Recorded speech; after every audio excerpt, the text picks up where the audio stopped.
ever catch yourself, like, endlessly scrolling through social media? Or maybe you find yourself hitting that refresh button on your inbox way too often. It's funny, isn't it? Yeah. Even though, like, nothing new has come in for hours. Right. It's like we're all chasing that little ding, you know, Yeah. that notification, that, like, quick hit of satisfaction. Yeah. I've been doing some reading about it, and it turns out there's a lot more to this than just being, quote unquote, addicted to our phones. It really is fascinating. We're talking about dopamine, Okay. the so-called reward molecule, Right.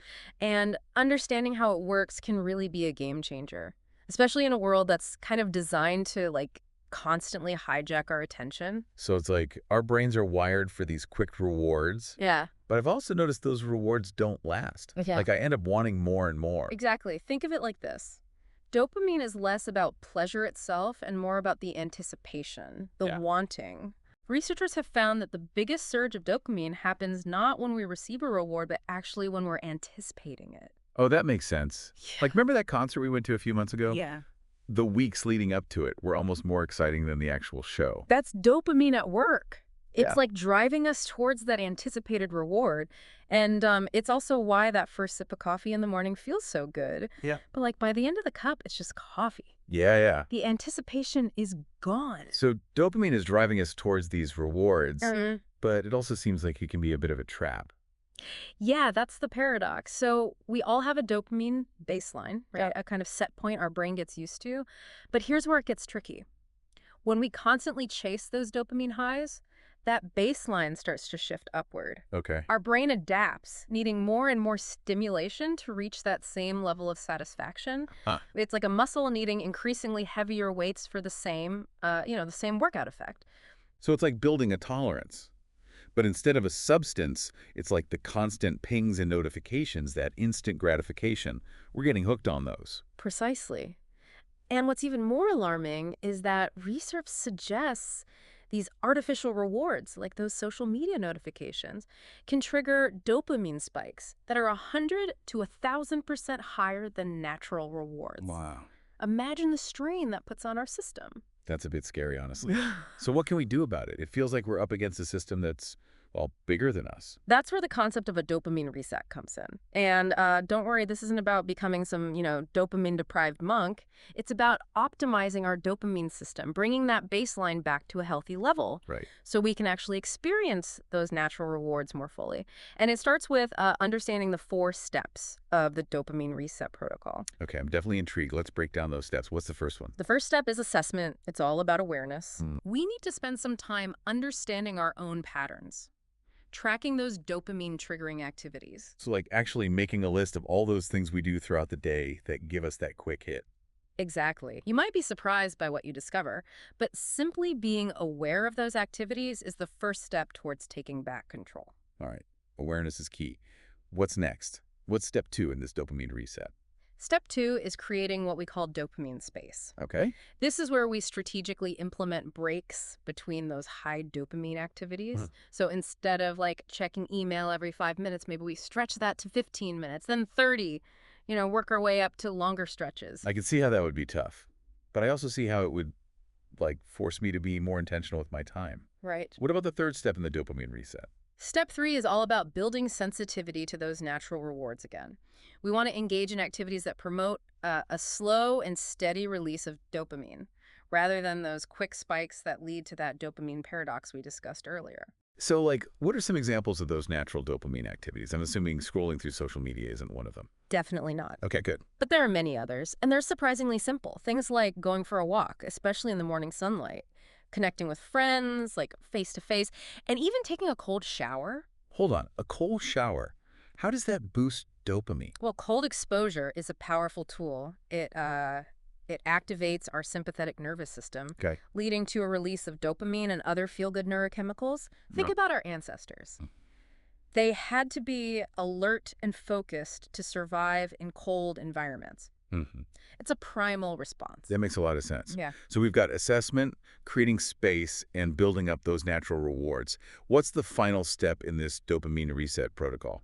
The final step is strategic dopamine fasting. Okay. It might sound intense, but it's really about taking periodic breaks, usually about 24 hours, from all those high dopamine activities. Think of it like hitting the reset button on your reward system. So no phone, no social media, no sugary treats for a whole day. I'll be honest, that sounds a little daunting.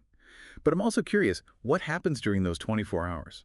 It's amazing what can happen when you give your brain a break from that constant stimulation. Yeah. Studies show that even short periods of dopamine fasting can lead to improved focus, reduced cravings, and a greater appreciation for those simple, everyday pleasures. So it's not about deprivation, it's about like resetting our sensitivity. Exactly. It's like cleansing your palate. Right. By reducing the constant influx of dopamine, you allow your brain to become more responsive to those natural, healthy rewards. Okay, I'm starting to see how these four steps work together. But for those of us who might be struggling with, let's say, a more intense dependence on those quick dopamine hits, what does the neuroscience tell us about breaking free from that cycle? That's a crucial question. And understanding the three phases of addiction can be incredibly empowering. The first phase is binge intoxication. That initial rush of dopamine that gets us hooked, it's that feeling of like, I need this, I want this, I've got to have this. Okay, yeah. What? We get that dopamine hit, it feels good, so we want more. What happens next? The second phase is withdrawal negative affect. This is that dreaded crash after the dopamine high wears off. Oh, yeah. We might feel irritable, anxious, even a bit down. Ah, And guess what? That just makes us crave those dopamine hits even more. I know that feeling all too well. It's like a vicious cycle. So we binge, we crash, and then... The third phase is preoccupation anticipation. Hmm? This is where our brain starts obsessing over that next dopamine hit. Right. We're constantly thinking about it, planning for it, maybe even justifying it, Mhm. even though we know it might not be the best thing for us. It's like that feeling when you know you should be working on a project, but you can't stop thinking about, like, checking your social media. And then you do, and of course there's nothing new, and you just feel worse. Exactly. That's your brain caught in that preoccupation anticipation loop. But here's the good news. By understanding these phases, we can develop strategies to interrupt that cycle. And that's where those dopamine reset steps we discussed come in. Okay. By consciously managing our dopamine, we can actually break free from those unhealthy patterns. So it's not about willpower, it's about actually rewiring our brains. Right. That feels much more empowering, Uh-huh. honestly. But I'm still curious, what are some specific things people can start doing today to, break free from that dopamine dependency? One of the most effective strategies is incorporating those dopamine-healthy daily practices we touched on earlier. For example, getting morning sunlight is a game changer. Right. Aim for at least 30 to 60 minutes of natural light first thing in the morning. It helps regulate your circadian rhythm, which is crucial for healthy dopamine function. Right, sunshine is good. I try to get a walk in every morning, even if it's just for like a few minutes. That's a great habit. Another key practice is regular exercise, and consistency is key here. Aim to work out around the same time each day to establish a rhythm for your body and brain. Makes sense. Consistency is something I definitely struggle with, but I'm hearing that it's crucial for like regulating dopamine. It is. And speaking of consistency, we can't forget about sleep. Right? A regular sleep schedule is one of the most powerful things you can do for your overall health, and that includes your dopamine system. Aim for 7 to 9 hours of quality sleep each night. Okay, no more late night Netflix binges. Got it. Now, what about that cold exposure we were talking about earlier? I'm still a bit hesitant about those cold showers. Any tips for easing into it? I hear you. Cold exposure can be invigorating, but it's definitely not for everyone. Yeah. Start small. Try ending your shower with 30 seconds of cold water, or splash some cold water on your face in the morning. If you're up for a challenge, you could try an ice bath or a cold plunge, but work your way up gradually.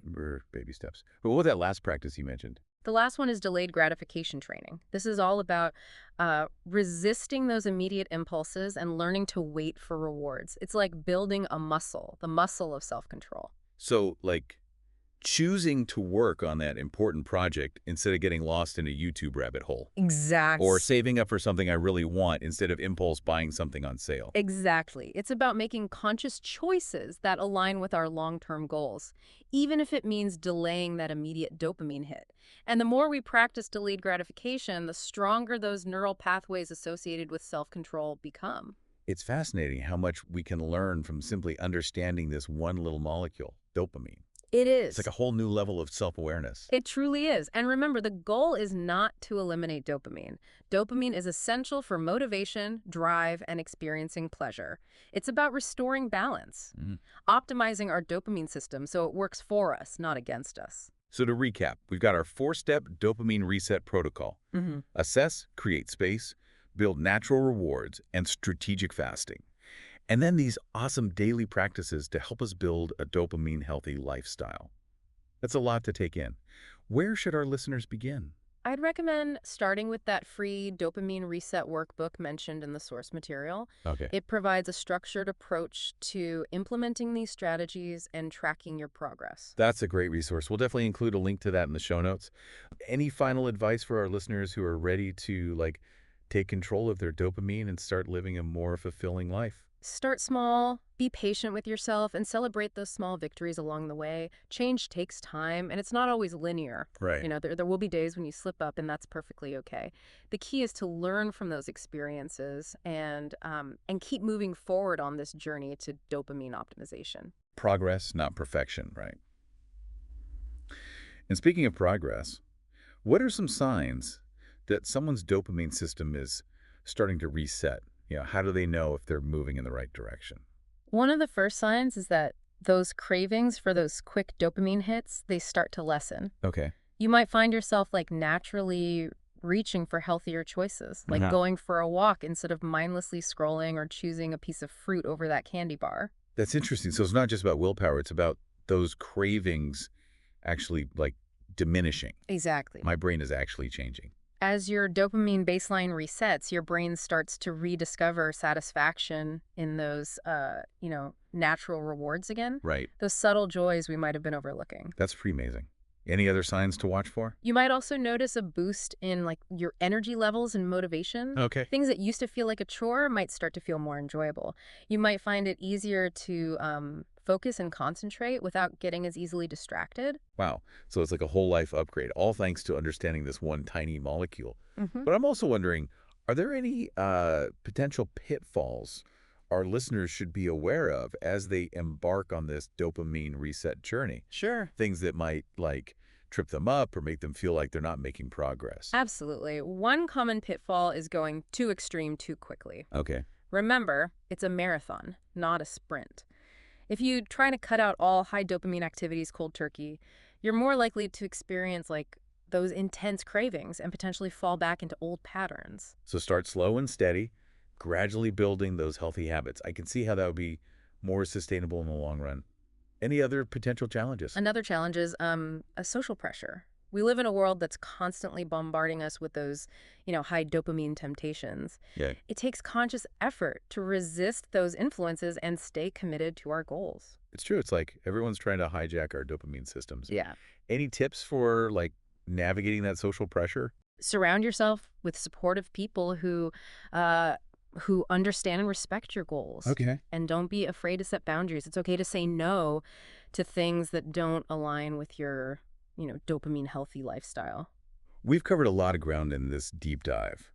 The science of dopamine, the dopamine reset protocol, potential pitfalls, and even some tips for success. As we wrap up, I'm curious to hear your thoughts on the bigger picture. Where do you see this whole dopamine conversation going in the future? That's a fascinating question. I think we're just beginning to understand, the complex interplay between dopamine technology and our overall well-being. Mhm. As we learn more about the brain's reward system, I believe we'll develop even more sophisticated and personalized strategies for optimizing dopamine and promoting healthy habits. Personalized dopamine optimization. That sounds amazing. Any final thoughts for our listeners before we sign off? I would just encourage everyone to embrace curiosity and keep exploring this topic. The more you understand about how dopamine works, the more empowered you'll be to, make choices that support your well-being and help you live a more fulfilling life. I love that. Knowledge is power. And speaking of power, I think it's incredible how much control we actually have over our own dopamine systems. Right. It's not some mysterious force dictating our every move. It's a system we can learn to work with. Absolutely. We are not victims of our biology. By understanding how dopamine works, we can make informed choices that shape our behaviors, our habits, and ultimately our lives. It's like we've been handed the instruction manual for our own brains. Yeah. Now we just have to put that knowledge into practice. Well, this has been such an insightful conversation. I feel like I have a whole new perspective on motivation, addiction, and really just like how my brain works. I'm so glad to hear that. And remember, this is just the beginning of your dopamine journey. There's so much more to explore and discover. To our listeners, I hope you found this deep dive as fascinating and empowering as I have. You have the power to optimize your reward system and create a life that feels truly fulfilling. Now that you know how dopamine works, what changes can you make in your life to, take control of your rewards and achieve your goals? That's something to think about as you go about your day. Until next time, keep diving deep and keep learning.